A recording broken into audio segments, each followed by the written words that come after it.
Joining us right now is former Florida Congressman Lieutenant Colonel Allen West. Colonel West, good to see you. Thanks so much for joining us this morning. Good morning. Happy summer, Maria. And to you. Your thoughts on what is taking place right now. Obviously, we were covering the Brussels story yesterday. No one was hurt there. But, of course, now you've got the situation unfolding in the Philippines. Yeah, you're absolutely right. And one of the things that the Obama administration did was it pulled out our special operations task force that was working with the Philippine Army there in Mindanao, which is the island that you're talking about. And it was just 3 weeks ago that Abu Sayyaf and another one of his variants attacked a Catholic church there in Mindanao.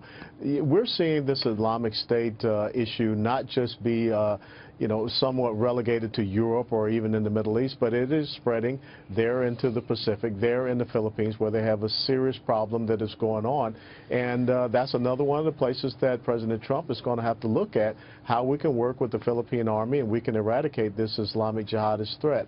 And let us not forget what the Chechnyan rebels did at Beslan in Russia years ago when they took over a school and they massacred little children. So this is not above and beyond this heinous and savage barbarism. Yeah, Colonel West, it's Kevin Kelly. I completely agree with you. And one of the issues I'm seeing right now is we're actually seeing it spread to countries that we're really aligned with, like Indonesia, right? There's some areas where Sharia law is starting to take over there. And the problem that we have, I think, in this current environment with the Democrats being obstructionist is that the travel ban is meant to protect us and our immigration controls, because those are countries that cannot track and know who these people are. Do you think there's a situation where we can actually get the Democrats to come back to the table and not be obstructionist and get protectionism for our country against threats like ISIS?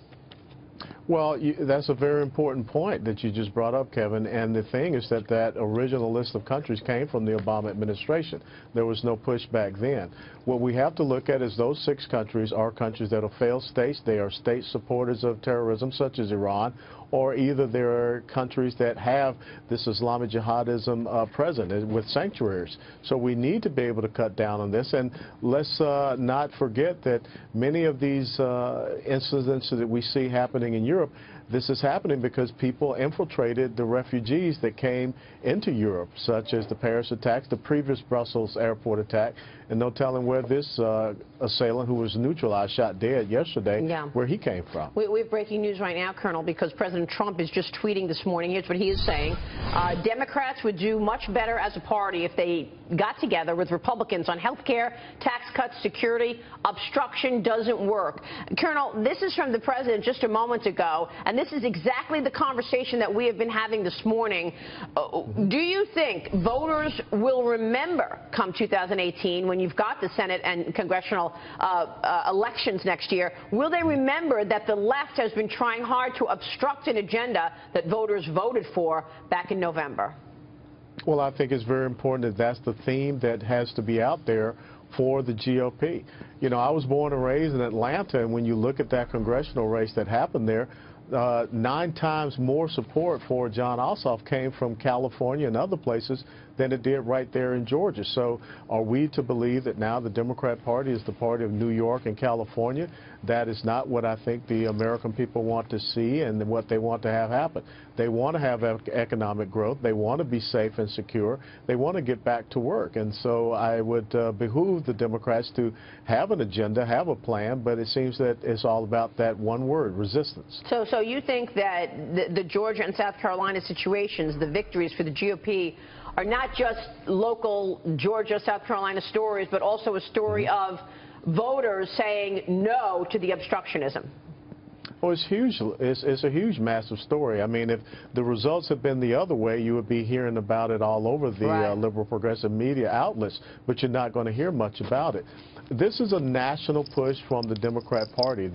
What they want to do is undermine and delegitimize President Trump, and if they had lost, the GOP had lost those congressional elections, they would have used that as a battering ram against President Trump. But we have to look and understand that this is something that's being nationalized by the Democrats, not about issues, but trying to, attack the president through these congressional elections. But the Republicans have got to show some type of legislative agenda, a success in this year. Absolutely. Kristen Tate. Congressman West, this is Kristen Tate. I agree with you. The Democrats are the party of no. The obstruction probably will not play well next year. However, the American people see that the Republicans have control of the House, the Senate, and the White House.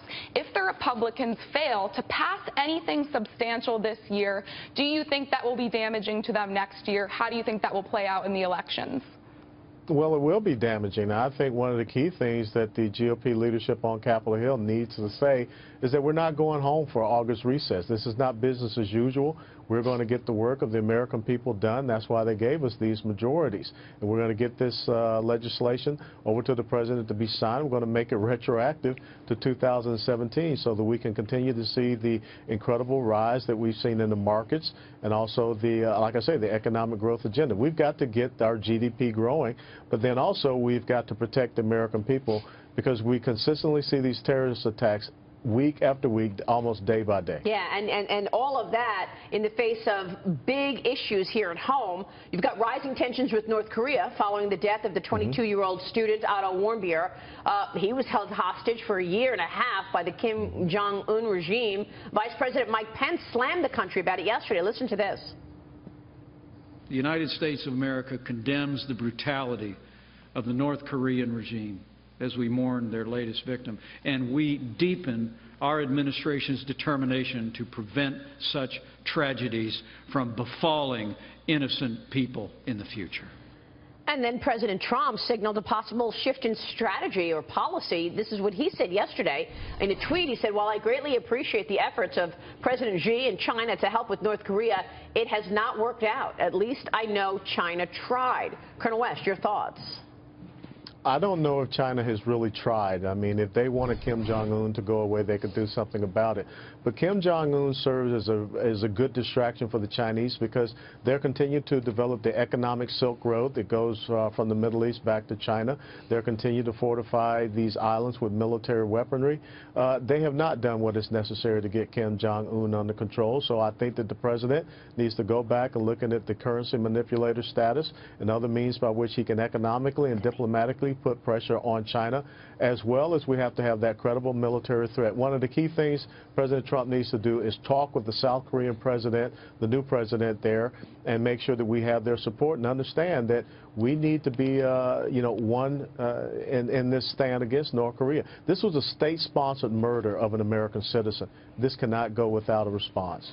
All right, we will leave it there. Lieutenant Colonel, always a pleasure. Thanks so much for joining us this morning. My pleasure. Colonel Thank you Alan so much. West joining us today.